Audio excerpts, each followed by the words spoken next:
Job chapter 36. Then Elihu continued and said, "Wait for me a little, and I will show you that there is yet more to be said in God's behalf. I will fetch my knowledge from afar, and I will ascribe righteousness to my Maker. For truly my words are not false.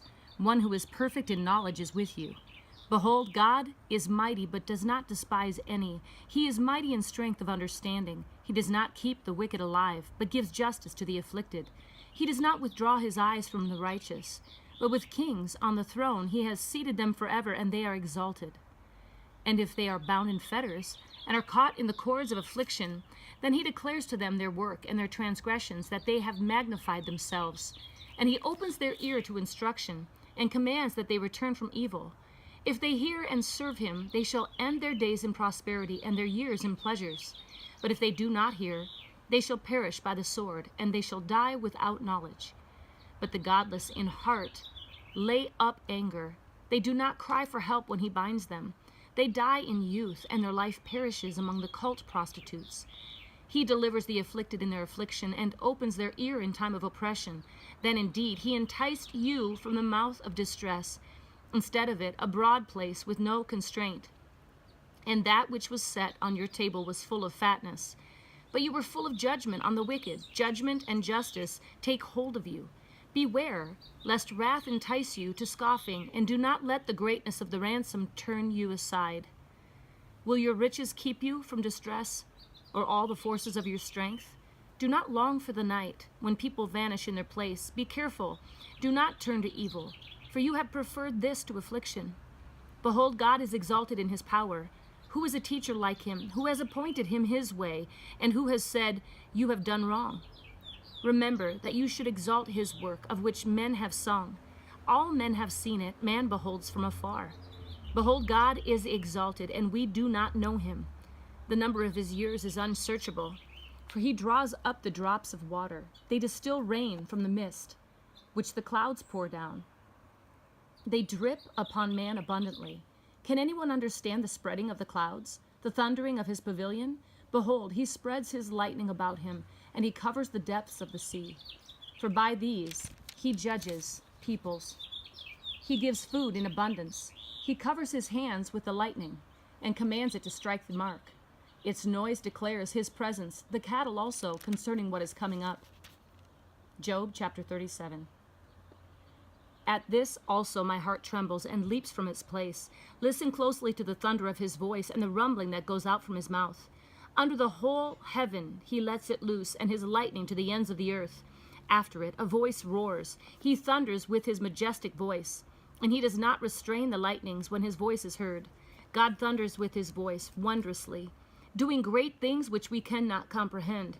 For to the snow he says, "Fall on the earth," and to the downpour and the rain, "Be strong." He seals the hand of every man, that all men may know his work. Then the beast goes into its lair and remains in its den. Out of the south comes the storm, and out of the north the cold.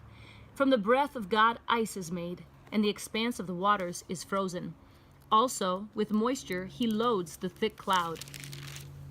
He disperses the cloud of his lightning, and it changes direction, turning around by his guidance, that it may do whatever he commands it, on the face of the inhabited earth. Whether for correction or for his world, or for loving kindness, he causes it to happen. Listen to this, O Job. Stand and consider the wonders of God. Do you know how God establishes them and makes the lightning of his cloud to shine? Do you know about the layers of the thick clouds, the wonders of one perfect in knowledge? You, whose garments are hot when the land is still because of the south wind? Can you with him spread out the skies, strong as a molten mirror? Teach us what we shall say to him. We cannot arrange our case because of darkness.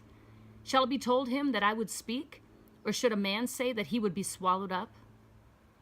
And now men do not see the light which is bright in the skies, but the wind has passed and cleared them. Out of the north comes golden splendor. Around God is awesome majesty. The Almighty, we cannot find him. He is exalted in power, and he will not do violence to justice and abundant righteousness. Therefore men fear him. He does not regard any who are wise of heart. Job chapter 38. Then the Lord answered Job out of the whirlwind and said, Who is this that darkens counsel by words without knowledge? Now gird up your loins like a man, and I will ask you, and you instruct me. Where were you when I laid the foundation of the earth? Tell me if you have understanding. Who set its measurement, since you know? Or who stretched the line on it? On what were its bases sunk? Or who laid its cornerstone? When the morning stars sang together and all the sons of God shouted for joy? Or who enclosed the sea with doors? When bursting forth it went out from the womb? When I made a cloud its garment and thick darkness its swaddling band, and I placed boundaries on it, and I set a bolt and doors, and I said, Thus far you shall come, but no farther, and here shall your proud waves stop. Have you ever in your life commanded the morning and caused the dawn to know its place, that it might take hold of the ends of the earth, and the wicked be shaken out of it? It is changed like clay under the seal, and they stand forth like a garment. And from the wicked their light is withheld, and the uplifted arm is broken. Have you entered into the springs of the sea, or have you walked in the recesses of the deep? Have the gates of death been revealed to you, or have you seen the gates of deep darkness?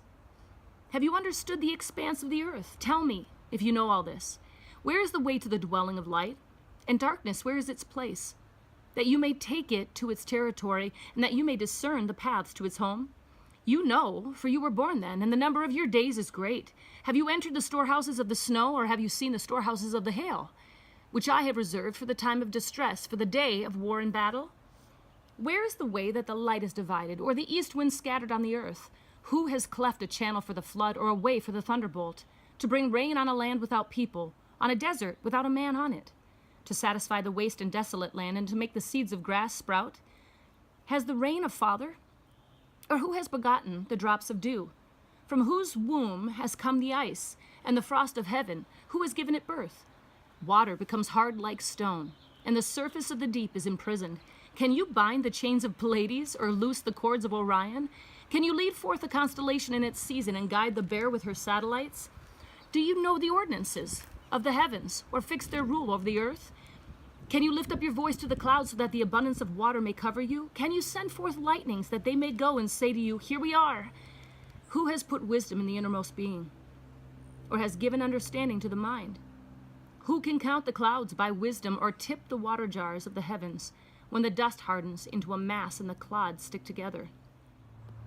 Can you hunt the prey for a lion, or satisfy the appetite of the young lions, when they crouch in their dens and lie in wait in their lair? Who prepares for the raven its nourishment when its young cry to God, and wander about without food? Job chapter 39.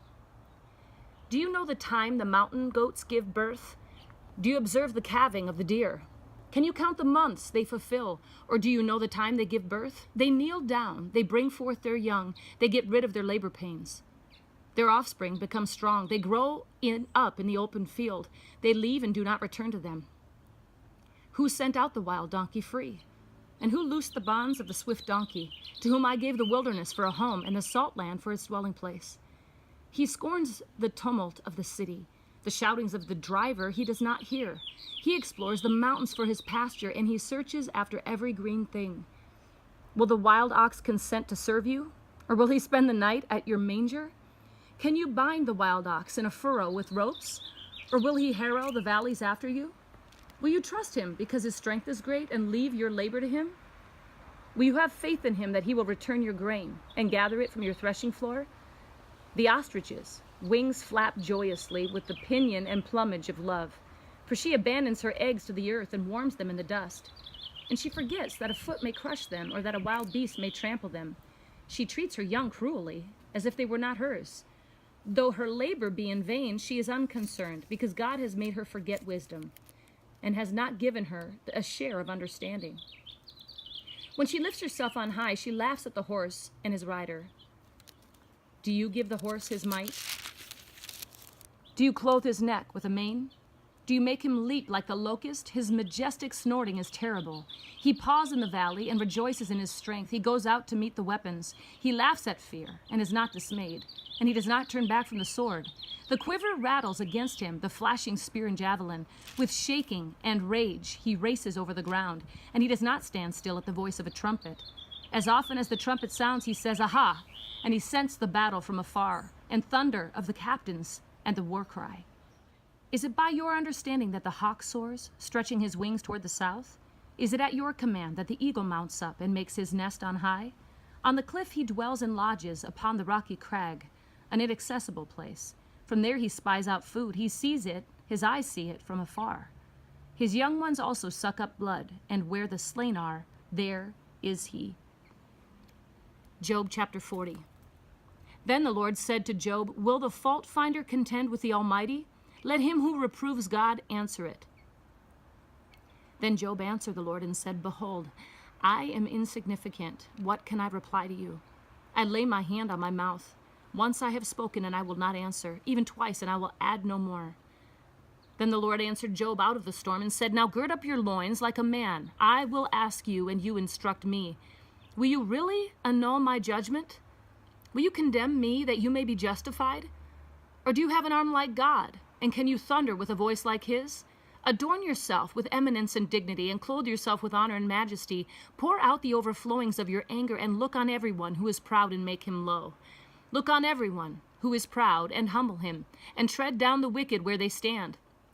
Hide them in the dust together, and bind them in the hidden place. Then I will also confess to you that your own right hand can save you. Behold now Behemoth, which I made as well as you. He eats grass like an ox. Behold now his strength in his loins, and his power in the muscles of his belly.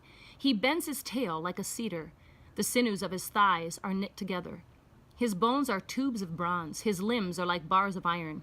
He is the first of the ways of God. Let his maker bring near his sword. Surely the mountains bring him food, and all the beasts of the field play there. Under the lotus plants he lies down, in the covert of the reeds and the marsh. The lotus plants cover him with shade. The willows of the brook surround him.